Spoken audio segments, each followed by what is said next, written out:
You ask Tiger to solve. This deals with linear equations with one unknown. The final result is x equals 5. Let's solve it step by step. Group all constants on the right side of the equation. Add 1/3 to both sides.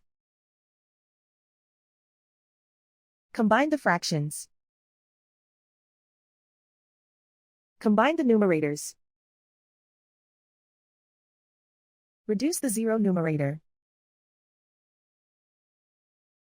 Simplify the arithmetic. Find the lowest common denominator.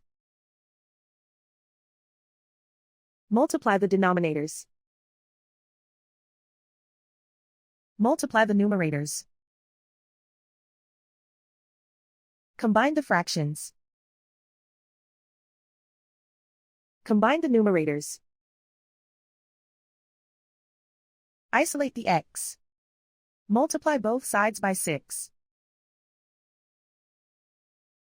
Group like terms. Multiply the coefficients.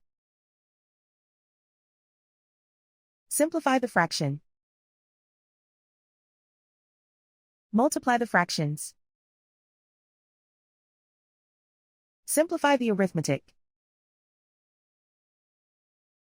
And so the final result is x equals 5.